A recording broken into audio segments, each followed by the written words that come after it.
রাসূলুল্লাহ সাল্লাল্লাহু আলাইহি ওয়াসাল্লাম শিখিয়েছেন প্রতিটি কল্যাণের শুরুতে বিসমিল্লাহ বলা। নিচে সাবলীল অনুবাদ ও হৃদয়স্পর্শী ব্যাখ্যা তুলে ধরছি। সাবলীল অনুবাদ। পরম করুণাময় অসীম দয়ালু আল্লাহর নামে শুরু করছি। 2 প্রেক্ষাপট ও মাহাত্ম্য। সূরা ফাতিহার এই প্রথম আয়াতটি হল পুরো কুরআনের সারসংক্ষেপ। এটি আল্লাহর পক্ষ থেকে বান্দার জন্য এক মহাদান। যখনই আপনি এটি পাঠ করেন, আপনি যেন আসমানের দরজা খুলে আল্লাহর খাস দরবারে প্রবেশের অনুমতি প্রার্থনা করেন। 3 হৃদয়স্পর্শী ব্যাখ্যা। অন্তরে নাড়া দেওয়ার মতো কিছু কথা। ক আল্লাহর মালিকানা স্বীকার করা। আপনি যখন বলেন বিসমিল্লাহ, আল্লাহর নামে, তখন আপনি ঘোষণা করছেন, হে আল্লাহ, এই শরীর আমার নয়, এই কণ্ঠ আমার নয়, এই পৃথিবী আমার নয়, সব তোমার। আমি যা করছি তা তোমারই শক্তিতে করছি। এটি অহংকার চূর্ণ করে মানুষের অন্তরকে বিনম্র করে দেয়। খ করুণার মহাসমুদ্র। আর রাহমান ও আর রাহিম লক্ষ্য করুন, আল্লাহ তাঁর হাজারো নামের মধ্যে এখানে 2টি নাম বেছে নিয়েছেন, রহমান ও রহিম। কেন?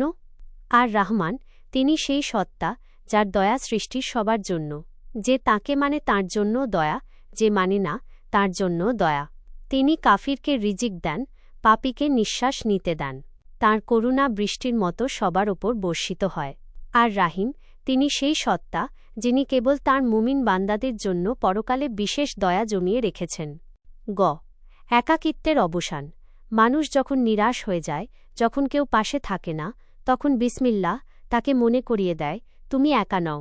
মহাবিশ্বের সবচেয়ে শক্তিশালী ও দয়ালু সত্তা তোমার সাথে আছেন। এটি উচ্চারণ করার সাথে সাথেই অস্থির হৃদয়ে প্রশান্তি নেমে আসে। ভিডিওর জন্য একটি বিশেষ স্ক্রিপ্ট।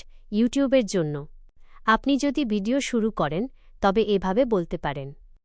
বন্ধুরা, আপনি কি কখনো ভেবে দেখেছেন কেন আমরা প্রতিটি কাজের শুরুতে বিসমিল্লাহ বলি?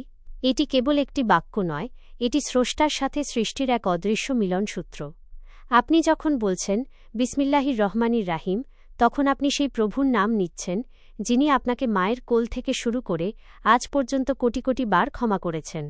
তাঁর দয়া প্রশান্ত সাগরের চেয়েও গভীর, আকাশের চেয়েও বিশাল। আপনি যতই পাপী হন না কেন, যখনই বিসমিল্লাহ বলে তাঁর দিকে হাত বাড়ান, তিনি আপনাকে ফেরাতে পারেন না, কারণ তিনি রহমান, তিনি রহিম। গল্পের ছলে শিক্ষা। একবার এক সাহাবী রাসূলুল্লাহ সাল্লাল্লাহু আলাইহি ওয়াসাল্লামের পেছনে সওয়ারিতে বসা ছিলেন। সওয়ারিটি হঠাৎ হোঁচট খেলে সাহাবী শয়তানকে গালমন্দ করলেন। তখন আল্লাহর রাসূল সাল্লাল্লাহু আলাইহি ওয়াসাল্লাম বললেন, শয়তানকে গাল দিও না, বরং বলো বিসমিল্লাহ, কারণ এটি বললে শয়তান মাছির মতো ছোট হয়ে যায়। আল্লাহ তাআলা আমাদের অন্তরকে বিসমিল্লাহর নূরে আলোকিত করুন।